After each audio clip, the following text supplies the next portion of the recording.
আসসালামু আলাইকুম সবাইকে কেমন আছেন? সবাইকে প্যারেন্টস প্রিন্সেস চ্যানেলে স্বাগত। দেখেন বাসায় তো একাই থাকি, একাই বাচ্চা মানুষ করতেছি।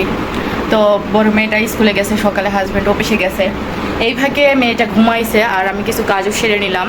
সেটা ঘরগুলো মোছার বাকি ছিল। বললাম তো একদিন একটা ভিডিওতে বলছি যে আমি প্রতিদিন ঘর মুছতে পারি না।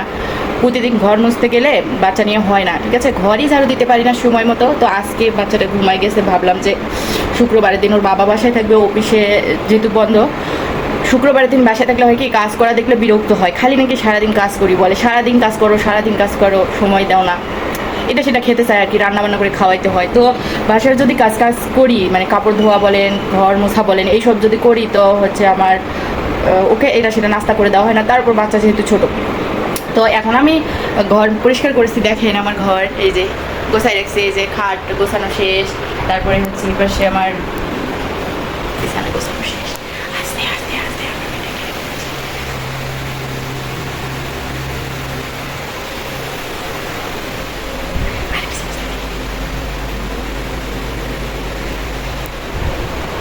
দেখছেন এক গামলা কাপড় কিন্তু অলরেডি ধোয়া আছে। আর বালতিতে কাপড় নেই না, ছাদে নিয়ে যায় না, কারণ হচ্ছে বালতিতে পানি ভরা রাখতে হয়, বাসায় সব সময় পানি থাকে না। পানির একটা কষ্ট, আমরা যারা পানির কষ্ট করি তারা সবাই জানি যে পানির কষ্টটা কতটা। তো গোসল করে উঠছি, উঠে একটু রেস্ট নিচ্ছি, কারণ এতক্ষণ থেকে ঘর ঝাড়ু দিলাম, ঘর মুছলাম, বা রান্নাঘর পরিষ্কার করলাম, মাজা কষা করলাম। করার পর কানে দুল দেই না কেন জানেন? মেয়েটা কানে দুল ধরে টানে সেরে, গলা চেন টানে সেরে। আর চুড়ি পরি না কেন? কারণ অনেকেই বলে যে বিবাহিত মেয়ে হাতে চুড়ি পরে না। চুড়ি পরি না কারণ হচ্ছে চুড়ি পরলে দেখা যায় যে এইভাবে মেয়েকে কুলে নিতে হয়, এইভাবে নিতে হয়, তো চুড়িগুলো না ব্যথা পায় বাচ্চা। তো ওই জন্যই আর কি পরি না, একটু বড় হয়ে নিই তারপরে পরবো। মানুষ তো আসলে আমাদের সমস্যাটা বোঝে না, তারা তাদের মতো করেই জাজ করে। তো আমার মেয়ে এখন ঘুমাইছে, এতক্ষণ তো কাজ করলাম, এখন গা প্রচুর হাঁপাই গেছে, মনে হয় যে আধা ঘন্টার বসে রেস্ট নিতে পারলে বাসি। তো আধা ঘন্টা আমি রেস্ট নেবো কিভাবে? এখন আবার কাপড় লাগতে যাইতে হবে ছাদে, আকাশ বাহিরে মেঘলা, বাহিরে আকাশ অনেক মেঘলা, কাপড় লাগতে যাওয়া লাগবে। আবার হচ্ছে একটু একটু বাতাস আছে, কাপড়ে আবার ক্লিপ মারতে হবে। সাহস পাচ্ছি না আর কি ছাদে যাওয়ার, বুঝছেন? বাচ্চারা ঘুমাচ্ছে, তাও আবার সোফায়। খাটে হলে টেনশন ছিল না যে ও ঘুমাচ্ছে, ঘুম থেকে উঠে খাট থেকে নেমে পড়বে। এখন সোফায় আছে, এখন ওখান থেকে যদি পড়ে যায় তাহলে একটু ভয়ের বিষয়, ওই জন্য যাওয়ার সাহস পাচ্ছি না। তো ভাবলাম যে আপনাদের সাথে একটু ভিডিও করি বা গল্প করি আর কি, ভিডিও মারফত। তো আপনারা যেহেতু অনেক দূরে আর আমি যেহেতু অনেক দূরে, এই তো কথোপকথন হবে মোবাইলেই। তো একটা জিনিস কি, স্বামীকে যতই আপনারা মেয়েরা ছাড় দিয়ে চলেন না কেন, স্বামীরা না ওই যে সুযোগ নেয়, বুঝছেন? আমি যে এত কাজ করি, গোছায় রাখি, সংসারটা পরিষ্কার পরিপাটি করে রাখি, ওর এটা ভালো লাগে না, ওর মনে হয় নোংরা বই ভালো। তো যেদিন আবার দেখবে যে একটা জিনিস নোংরা আছে, মানে রাইস কুকারে ঢাকনা রাই, সেদিন ধুইতে পারি নাই। ভাত নিতে গিয়ে ভাত ওই যে উতলায় পড়ে না, একটা ভাতের মার যেটা লাগে, লাগার পরে ওটা ধোয়া লাগে, তো না ধুলে ওটা নোংরা লাগে একটু দেখতে। সেদিন বলছি তুমি এত নোংরা হয়ে গেছো, রাইস কুকারের ঢাকনাটা ধোও নাই। কাজ করলেও দোষ, না করলেও দোষ। আসলে পর তো পরই হয়, তাই না? পর কখনোই আপন হয় না। তারা বুঝতেই চেষ্টা করে না যে এতটুকু একটা ছোটো বাচ্চা নিয়ে কীভাবে কাজ গুছিয়ে করে আমার সংসারের। তো এটা বোঝার চেষ্টাই করে না। আর ভাইরাও মনে হয় পর হয়ে যায় বিয়ের পর, বোনদের খোঁজ খবর রাখে না।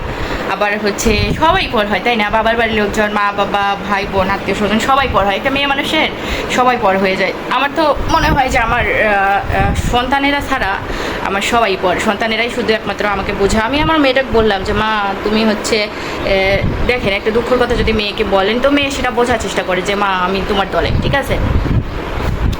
তো সেটা আসলে ছেলে বাচ্চাও হয়তো বা বুঝবে না। তাই মেয়ে বাচ্চা হওয়াতে এত আক্ষেপ আমার পরিবারের লোকদের, আমার পরিবার ওদের পরিবার, দুই পরিবারের লোকের আক্ষেপ, কিন্তু আমার তো কোনো আক্ষেপ নাই, আল্লাহ দিছে। আর এটা তো সবাই জানে মেয়ে বাচ্চা হওয়ার পিছনে কারণ আমি না, আমার হাজব্যান্ড। তো তারপরেও জানি শুনে কেন জানি মানুষেরা এরকম করে। আর একটা জিনিস কি, আমি যখন মানে দ্বিতীয় বাচ্চাটা হয়, মেয়েটা হয়, দাঁড়ান একটু দেখে আসে না, ঠিক আছে? তো আমার যখন দ্বিতীয় বাচ্চাটা হয়, মেয়েটা হয়, অনেকেই হয়তো বা জানেন, আবার অনেকেই জানেন না। তো যাদের সিজারে বাচ্চা হয় তারা একটা কাজ করবেন, দ্বিতীয় সিজারে বাচ্চা হওয়ার আগে অনেক সতর্ক থাকবেন। বেশি একটা কাজ করবেন না, ভারী জাতীয় জিনিস উঠাবেন না। আবার হচ্ছে ওই যে আপনার কি কয়, যখন 8 মাস পার হয়ে যাবে তখন আপনারা করবেন, খুবই সাবধানে থাকবেন। একটু করে পেটে ব্যথা হলেই হাসপাতালে যাবেন, চেক আপ করাবেন।